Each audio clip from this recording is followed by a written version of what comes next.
पर्यायवाची शब्द, है ना। यूपी टेट सी टेट 2026 के लिए आज हम करेंगे पर्यायवाची शब्द से संबंधित 15 मोस्ट इंपॉर्टेंट एमसीक्यू क्वेश्चंस को। मेरा नाम है नीतू कुमारी और आज आप करने वाले हैं पर्यायवाची शब्द। चले फिर शुरू करते हैं। ज़्यादा कोई इंट्रोडक्शन देना बढ़िया नहीं लगता, है ना। सीधा कोशिश करते हैं कि हम अपने टॉपिक पे बढ़ चले। तो यहाँ पे पहला जो प्रश्न है हमारा वो है कि अभिलाषा जो शब्द है इसका पर्यायवाची क्या होगा। 4 ऑप्शन आपको दिए गए हैं और अभिलाषा जो है इसका और सेम मीनिंग क्या होगा। पर्यायवाची शब्द कौन से होते हैं?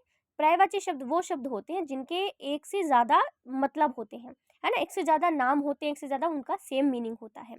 जैसे यहाँ पे शब्द है अभिलाषा, तो अभिलाषा का जो सेम मीनिंग हो जाएगा ना वो हमारा कौन सा हो जाएगा? इच्छा हो जाएगा। क्या हो जाएगा? इच्छा हो जाएगा। अभिलाषा है, इच्छा है, कामना है, कामना भी हमारा इसमें हो जाएगा कि मेरी ये कामना है कि ये काम पूरा हो जाए, मेरी ये इच्छा है कि ऐसा हो जाए वैसा हो जाए। ठीक है, तो ये हो जाएगा। क्वेश्चन नंबर 2 है, नयन का उपयुक्त पर्यायवाची कौन सा है? ये जो नयन शब्द है इसका पर्यायवाची क्या हो सकता है? तो नयन जो है इसका पर्यायवाची क्या हो जाएगा? नेत्र हो जाएगा। नेत्र के बाद हमारा इसमें हम आँख भी हमारा पर्यायवाची शब्द का ही होता है। ठीक है, अगर मैं यहाँ पर चक्षु शब्द इस्तेमाल करूँ तो उसका मतलब भी हमारा आँख ही होता है। चलिए आगे शुरू करें। देखिए जहाँ पे ज़्यादा एक्सप्लेनेशन की जरूरत नहीं है वो हम क्या करेंगे ज़्यादा कुछ बोल के, है ना। चलिए क्वेश्चन नंबर 3 है, सागर का पर्यायवाची शब्द क्या होगा? ये जो सागर है इसका पर्यायवाची शब्द क्या होता है? देखिए ऑप्शन ऐसे दे रखे हैं जिसमें सागर का अर्थ पर्वत होगा क्या? नहीं, बिल्कुल नहीं सोचो। नदी हो सकता है क्या सागर? चलो इसको छोड़ सकते हैं। समुद्र और तालाब, देखो ये जो तीनों है ना इसमें हमारा पानी है, लेकिन सागर का हमें ढूंढना है। सागर का हमें ढूंढना है तो सागर का जो पर्यायवाची शब्द है ना वो हमारा समुद्र हो जाता है। क्या हो जाता है? सागर को हम समुद्र भी कहते हैं। क्वेश्चन नंबर 4 है, विपत्ति का पर्यायवाची शब्द क्या हो सकता है? विपत्ति जो है उसका पर्यायवाची शब्द क्या होगा? सुख होगा? सुख तो नहीं हो सकता, विपत्ति तो एक मुसीबत वाली चीज होगी ना, तो उसमें तो वो नहीं हो सकता है।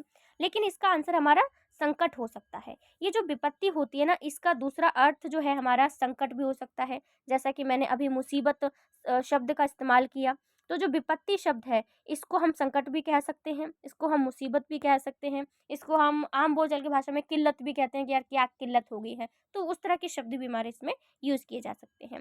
क्वेश्चन नंबर 5 है हमारे पास कि अश्व का पर्यायवाची क्या होगा? जो अश्व है उसका पर्यायवाची क्या होगा? अश्व किसको कहते हैं? अश्व किसको कहते हैं भाई? तो अश्व हम कहते हैं किसको? घोड़े को कहते हैं। तो अश्व का जो पर्यायवाची शब्द होगा ना वो अपना घोड़ा हो जाएगा। क्वेश्चन नंबर 6 है, अग्नि का उपयुक्त पर्यायवाची शब्द क्या होगा भाई? अग्नि का उपयुक्त पर्यायवाची शब्द क्या हो जाएगा? देखिए अग्नि का जो हो जाएगा ना वो अनल हो जाएगा।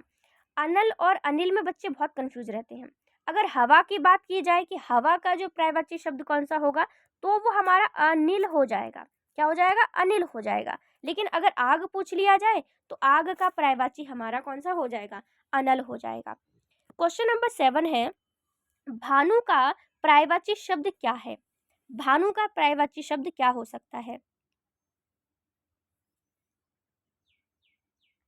आपने साउथ इंडियन मूवी तो देखी होगी, साई पल्लवी की फिदा मूवी, उसमें उसका नाम भानु था। तो अब देखो उस लड़की के नाम का मतलब क्या होगा? भानु का मतलब क्या होता है? भानु का मतलब होता है सूर्य। ठीक है, यानी कि उस जो लड़की का करेक्टर का नाम था ना भानु, उसका मतलब सूर्य होता है। जिस तरह से सूर्य तपता रहता है वो लड़की भी करेक्टर के हिसाब से ही थी, हमेशा अपने सेल्फ रिस्पेक्ट को लेकर चलती थी, वो बहुत अच्छी थी उस करेक्टर में, है ना। चलिए क्वेश्चन नंबर 8 है, वृक्ष का पर्यायवाची शब्द क्या होगा? ये जो वृक्ष है उसका पर्यायवाची शब्द क्या होगा बताइए। तो वृक्ष का जो पर्यायवाची शब्द होगा वो क्या हो जाएगा? पौधा हो जाएगा क्या? तरु हो जाएगा? पुष्प हो जाएगा? या फिर लता हो जाएगा? तो वृक्ष का जो पर्यायवाची शब्द होगा वो आपका तरु हो जाएगा। पौधा नहीं होगा बच्चे, क्योंकि वृक्ष और पौधे में फर्क होता है। ये आपका क्या है? ये आपका वृक्ष है, बड़ा सा ये आपका वृक्ष है, लेकिन पौधा हमेशा छोटा सा ही होता है।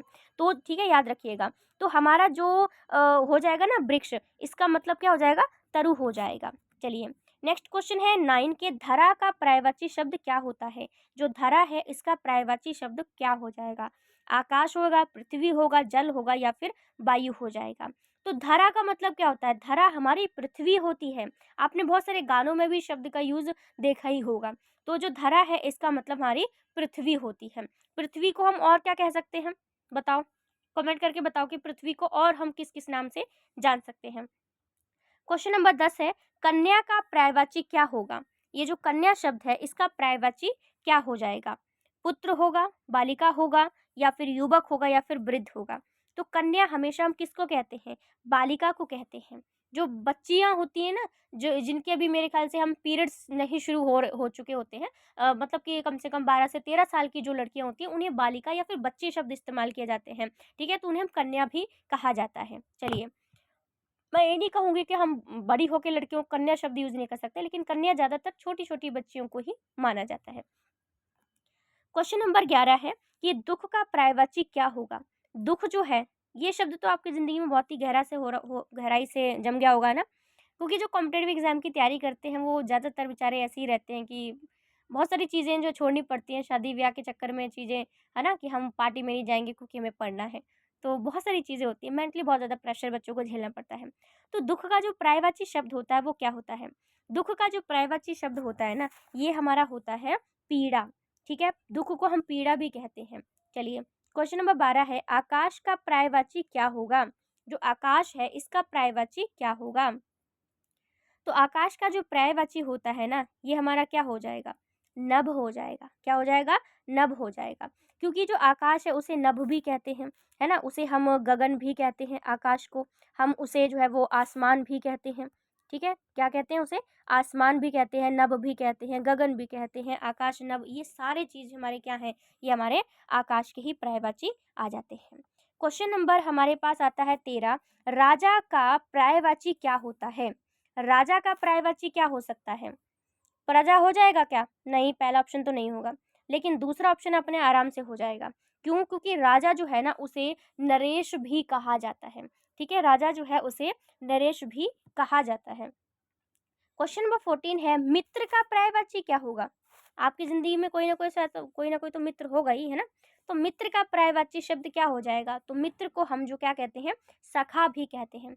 अगर महिला मित्र की बात हो जाए तो सखी कहेंगे, अगर मेल मित्र की बात हो जाती है ना, तो उसको हम सखा कहते हैं। क्वेश्चन नंबर लास्ट है 15 क्वेश्चन, यहाँ पे लिखा है शत्रु शब्द का पर्यायवाची क्या होगा। और ये मैं आपको होमवर्क के तौर पर ही दे रही हूँ कि शत्रु जो है इसका पर्यायवाची शब्द और क्या क्या हो सकते हैं, ये आप मुझे कमेंट करके ज़रूर बताइएगा। ठीक है, तो ये वाली वीडियो हमें कुछ ज़्यादा बड़ी करने की ज़रूरत नहीं थी, क्योंकि जहाँ पे हमें हमारा टाइम बच जा रहा है और ज़्यादा एक्सप्लेनेशन की ज़रूरत है नहीं, तो हम वहाँ पे ज़्यादा टाइम नहीं लगाएंगे। ठीक है, तो ये आपकी, अगर आपको ये वाली वीडियो अच्छी लगी हो तो मुझे कमेंट करके ज़रूर बताइएगा। So thank you so much friends, thank you.